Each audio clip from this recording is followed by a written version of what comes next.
What is this? Your breakfast, sir. I can see that. I asked for avocado toast. Before he could finish, the expensive plate flew across the room.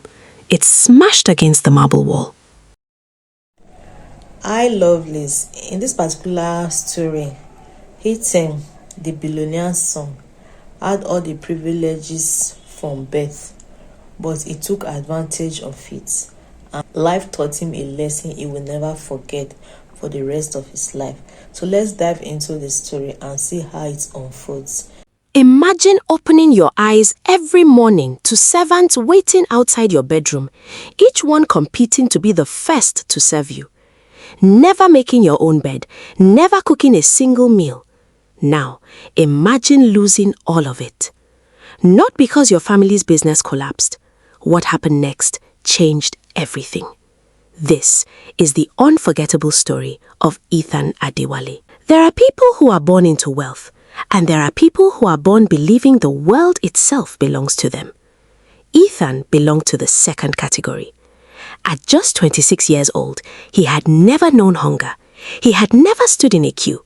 He had never carried a bag heavier than a designer backpack. His father, Richard Adewale, owned one of the largest construction empires in the country. Governors sought his advice. Politicians waited for his phone calls. Foreign investors flew across continents just to shake his hand. To the outside world, Richard was respected. But inside his own home, he was slowly watching his son become someone he barely recognized. Money had given Ethan everything except character. Every morning began exactly the same, not with gratitude, but with complaints. If breakfast arrived 2 minutes late, someone cried. If his coffee wasn't hot enough, someone got fired. One Monday morning, sunlight poured through the enormous glass windows of the mansion. Outside, birds sang peacefully. Inside, chaos had already begun. A young housekeeper named Daniel carefully carried a tray toward Ethan's dining table. His hands trembled. He was only 20. His widowed mother depended on every naira he earned. Losing this job meant losing everything. Ethan, sir, your breakfast. Without even looking up from his phone, Ethan frowned. What is this? Daniel swallowed. Your breakfast, sir. I can see that. His voice became colder. I asked for avocado toast. Daniel's lips shook. I'm sorry, sir. The chef said the avocados weren't fresh enough, so he prepared. Before he could finish, the expensive plate flew across the room. It smashed against the marble wall. Silence. Even the birds outside seemed to stop singing. You think I eat substitutes? No, sir. You'd think I lower my standards because the market failed. No, sir. Then why are you still standing there? Daniel immediately bent down, trying to pick up the broken pieces with shaking hands. A sharp piece of porcelain sliced his finger open. Blood dripped onto the white marble floor. Ethan noticed, but didn't care. Instead, he sighed in annoyance. Now you've stained the floor. Daniel apologized repeatedly while trying to stop the bleeding. I'm sorry, sir. I'm so sorry. The words echoed through the dining room. Richard Adewale stood quietly near the staircase. He had witnessed everything. Every single word. Every expression. Every tear Daniel tried to hide. He wanted to speak. He wanted to correct his son. But something inside him whispered. Words were no longer enough. Later that afternoon, Ethan headed into the city. His convoy attracted attention everywhere it went. Luxury SUVs, police escorts. People stopped walking just to watch. He enjoyed every second of it. Power, to him, was addictive. He arrived at the most luxurious watch boutique in Lagos. The manager personally rushed outside. Welcome back, Mr. Adewale. I hope you have something worthy of my time. Of course, sir. Within minutes, several rare watches were displayed before him. Gold, diamond, Limited editions. Imported from Switzerland. As Ethan admired the luxury watches displayed inside the boutique, one particular watch immediately caught his attention. But someone else was already holding it. The young man, Samuel, on a simple outfit, smiled quietly as he admired the timepiece he had spent years saving to buy. Ethan walked over without hesitation. I want that watch. The sales manager looked uneasy. I'm sorry, sir. He's already buying it. Ethan looked Samuel up and down before letting out his small laugh. How much is it? 8 million naira, sir. I'll pay 12. Samuel remained calm. I got here first. Ethan smirked. That doesn't matter. Money decides everything.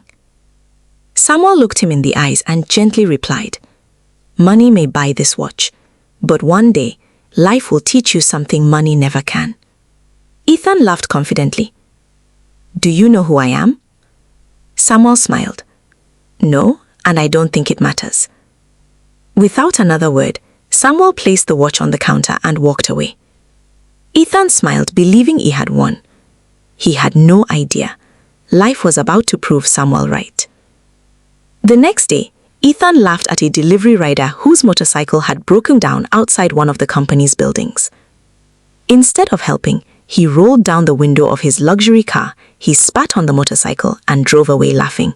The old rider quietly used a small napkin to clean the motorcycle. People watched. Nobody spoke. But many silently agreed on one thing. If life did not humble Ethan, one day life would destroy him. Friday evening arrived. Richard Adewale organized a private dinner at the family mansion. The invitation list was unusually small. Only close relatives. The company's board members. A few trusted family friends. And Ethan himself. The dining hall sparkled beneath crystal chandeliers. Every chair was occupied. The aroma of expensive meals filled the room. Everyone assumed the dinner was another celebration. Nobody expected what was about to happen. Richard stood slowly. His face looked unusually tired. He lifted a glass. Ladies and gentlemen, I want to thank every one of you for coming. Everyone applauded politely. Then his smile disappeared. There is something I need to announce. The room fell silent. Richard looked directly at Ethan. My son. Ethan smiled confidently. He assumed another expensive gift was coming. Maybe a new company, perhaps another mansion. Instead, Richard said words that froze the entire room. As from tonight, Ethan Adewale will no longer hold any position in Adewale Group. Silence. Nobody moved. Nobody even breathed. Ethan laughed. Dad, nice joke. Richard didn't laugh. All company accounts under your control have been frozen. The smile slowly disappeared from Ethan's face. What? Your credit cards have been cancelled. The room remained silent. Your personal driver has been reassigned. Ethan stood. What are you talking about? The penthouse apartment in Victoria Island has been sold. People exchanged nervous glances. This isn't funny, Richard continued calmly. The sports cars registered in your name no longer belong to you. Ethan's heartbeat became louder. What exactly are you doing? I'm saving your life. Those words confused everyone, even Richard's closest friends. Ethan said, Dad, have you lost your mind? No. I waited too long to do what should have been done years ago. Ethan's voice rose. You cannot do this. I built nothing. Richard answered quietly. Exactly. You inherited everything. And because everything came easily, you learnt the value of nothing. The atmosphere became unbearably heavy. One elderly director lowered his head. Another quietly wiped tears from his eyes. They had watched Ethan grow up. They had also watched pride slowly consume him. Richard reached into his jacket. He removed a small envelope. He placed it on the table. Inside, there was only one key. Ethan frowned. What is this? The only thing I'm giving you. A key? Richard nodded. A room. A room where? You'll find out tomorrow morning. Ethan laughed bitterly. You actually expect me to sleep in some cheap apartment? Richard looked into his son's eyes. I expect you to discover who you are without money. That night, Ethan barely slept. Surely, his father would change his mind by morning. Surely, this was only another lesson, another scare tactic. After all, Richard loved him too much, didn't he? Morning arrived. At exactly 8 o'clock, his phone stopped working. His bank applications refused to open. Every transaction failed. His driver never arrived. The security guards politely informed him they had received new instructions. Even the family lawyer refused to interfere. Everything was real. Ethan decided to visit the company headquarters. He walked confidently toward the entrance. The security guards immediately stood in his way. I'm here to see my father. One of them lowered his eyes respectfully. I'm sorry, sir. We've been instructed not to allow anyone inside without authorization. Ethan laughed. You know me. Yes, sir. Then move. The guard didn't. I'm sorry. You can't enter. For a brief moment, Ethan stared at the same uniform he had ignored countless times. The same type of people he once considered invisible now had authority over him. It was humiliating. He clenched his fists, but walked away. He had never felt so powerless. As evening approached, the address attached to the mysterious key finally led him to the outskirts of the city. The taxi driver stopped in front of an old neighborhood. No luxury gates, no marble fountains, no armed guards. Only narrow streets, children playing barefoot, and rows of aging apartment buildings. Ethan frowned. This can't be right. The driver pointed toward a faded 2-story building. That's the address. He reluctantly climbed the cracked staircase. Room number 12. His hand trembled as he inserted the key. The old wooden door creaked open. Inside, there was a small bed, a plastic chair, a tiny fan, one cooking stove, a leaking sink. Nothing else. No television, no air conditioner, no expensive furniture, no servants, no luxury. Only silence. On the small table, another envelope waited. It contained a handwritten letter. Richard's handwriting. Ethan unfolded it slowly. If you are reading this, then your new life has begun. I have not abandoned you.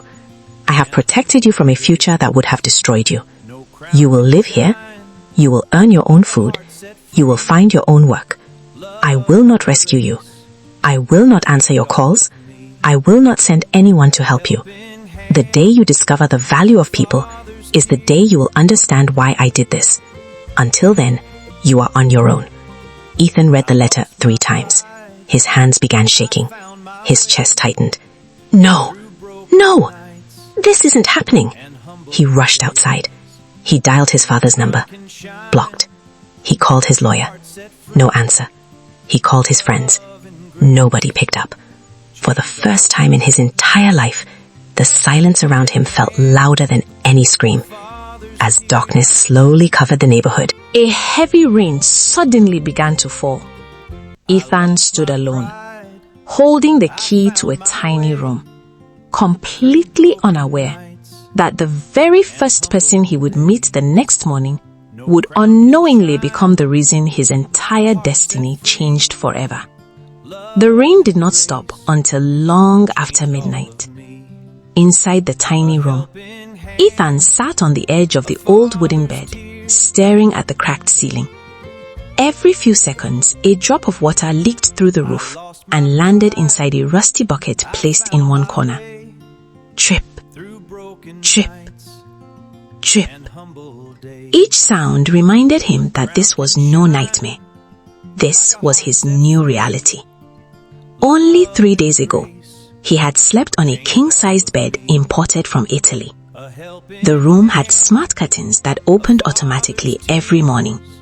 His bathroom alone was larger than this entire apartment. Now, the fan squeaked every few seconds as it struggled to rotate. Mosquitoes buzzed around his ears. The mattress smelled old. Sleep refused to come. For the first time in 26 years, there was no one outside his door waiting to ask, "Good morning, sir. What would you like for breakfast?" Instead, there was only silence. Morning arrived with loud voices outside. Children laughed as they ran through the narrow street. Women swept their compounds. Motorcycles sped past. Life had already begun. Ethan slowly reached for his phone. Out of habit, he tried ordering breakfast online. The payment failed. He tried another app, failed again. Then reality hit him. He had no money, not a single naira. His stomach growled loudly. He ignored it. By noon, it growled again, harder. He drank tap water. It helped for about 20 minutes. Later, the hunger became unbearable. That was the first time Ethan truly understood something. Hunger doesn't ask whether you were rich yesterday. It only asks one question: what will you eat today? As the sun began to set, someone knocked gently on his door. He hesitated before opening it. Standing outside was an elderly woman carrying a small food flask. She looked to be around 65 years old. Her face carried wrinkles, but her smile carried peace. "My son, I noticed you arrived yesterday. I thought you might be hungry." Without waiting for permission, she handed him the flask. "There is some rice inside." Ethan stared at it. His pride immediately spoke. "I don't eat food from strangers." The woman smiled. "I know, but hunger doesn't know strangers." Ethan stood there for several minutes. His stomach continued protesting. Finally, he carried the flask inside. He opened it. Plain rice, a little stew, 2 pieces of fried fish. Nothing expensive, nothing luxurious. Yet, the aroma alone made his stomach tighten. He ate, slowly at first, then desperately. Within minutes, the flask was empty. Not a single grain remained. For the first time in years, food had not been about taste. It had been about survival. The next morning, a loud knock interrupted his thoughts. He opened the door. A young man stood outside, wearing paint-stained overalls. "My name is Michael. I live downstairs. The old woman said you need work." Ethan almost laughed. "Work?"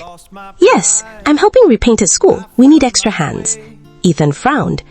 "I've never painted anything." Michael shrugged. "You'll learn. How much?" 5,000 naira for the day." 5,000. Ethan almost smiled bitterly. He used to spend 5,000 without noticing, sometimes just tipping a valet. Now it sounded like a fortune. Still, his pride refused. "I'll think about it." Michael nodded. "No problem, but don't think too long. Hunger makes decisions faster than pride." He left. Those words echoed inside Ethan's mind for hours. By afternoon, the hunger had returned. This time, there was no free rice waiting, no servants, no chef, no father. Only reality. An hour later, Ethan found himself standing at the construction site. Hard hat, old boots, a faded orange vest. The supervisor looked at him suspiciously. "You've done this before?" "No." The man sighed. "Just don't slow everybody down." The work began immediately. Within 30 minutes, Ethan's hands were already sore. The paint buckets felt unbelievably heavy. The sun burned his skin. Sweat soaked through his shirt. His expensive upbringing had never prepared him for physical labor. By midday, his palms had developed painful blisters. Every muscle in his body screamed. He looked around. The other workers were laughing, talking, helping one another. Nobody complained. Nobody acted superior. When one worker became tired, another quietly lifted his bucket. No one kept score. They simply helped. Ethan watched in silence. This was a world he had never noticed before. During lunch break, everyone sat beneath a large mango tree. Each person opened simple food packs brought from home. Beans, yam, rice, gari. One worker noticed Ethan sitting alone. "You didn't bring food?" Ethan looked away. "No." Without hesitation, the man divided his own meal into 2.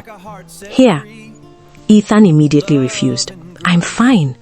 The man laughed. "No, you're hungry. You've been pretending since morning." Ethan slowly accepted the food. His throat tightened.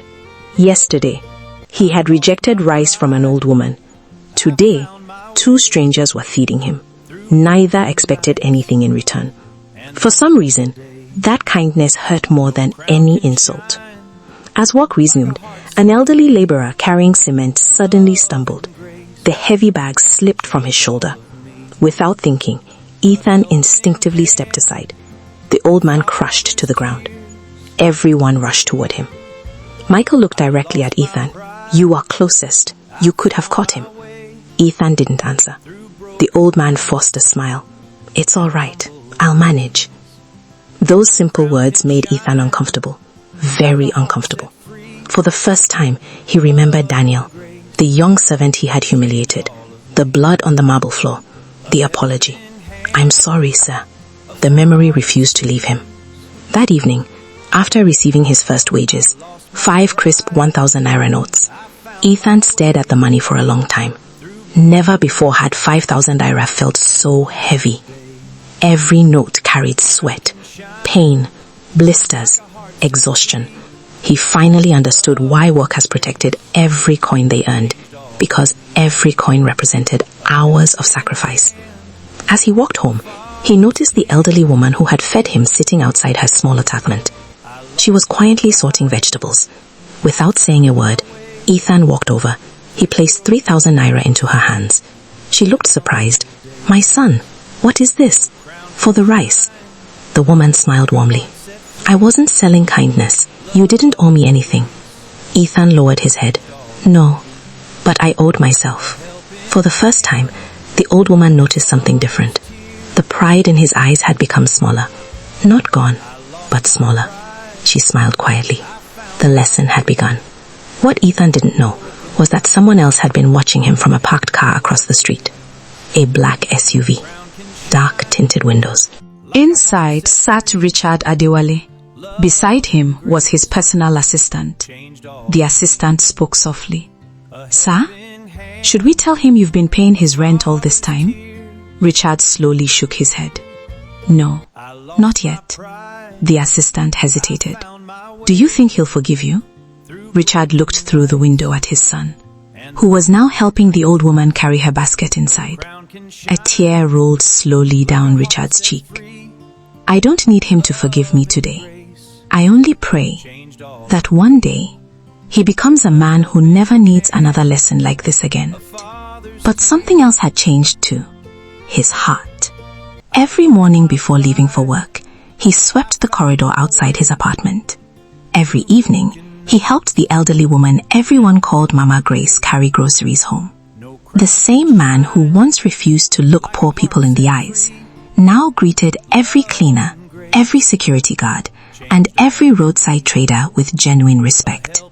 Life was changing him, one painful lesson at a time. One evening, another letter arrived. Only 4 words were written inside. "Come home tomorrow morning." No signature. He already knew who had written it. The next morning, Ethan stood once again before the massive gates of the Adewale mansion. Nothing had changed, except him. The gates slowly opened. Every servant stood outside waiting, not out of fear, but with smiles. Daniel was among them, the young housekeeper Ethan had once humiliated. Without saying a word, Ethan walked straight toward him. Then, to everyone's shock, he knelt. Tears filled his eyes. "Daniel, I'm sorry. I treated you as though you weren't human. I can never erase what I did. But if you can ever forgive me, I'll spend the rest of my life becoming someone better." Daniel immediately began crying. He lifted Ethan from the ground. "I forgave you a long time ago, sir." Ethan shook his head. "No, please, don't call me sir. My name is Ethan." Richard slowly walked out of the house. For a few seconds, father and son simply looked at each other. Then Ethan walked forward. Before Richard could speak, his son embraced him tightly. "I understand now." Richard's voice trembled. "What do you understand?" "That wealth without humility is poverty wearing expensive clothes." Richard could no longer hold back his tears. "My son, I wasn't trying to punish you. I was trying to save you. I know, and you did." Months later, Richard officially announced Ethan as the new executive director of the family company. Many people were surprised. Some even questioned the decision, but Richard only smiled. They knew the old Ethan. I know the new one. Hey, lovelies, I guess you have watched the story. I want to hear your take in the comment section. What are your thoughts and opinion about the story? I want to hear them in the comment section. See you in the next story.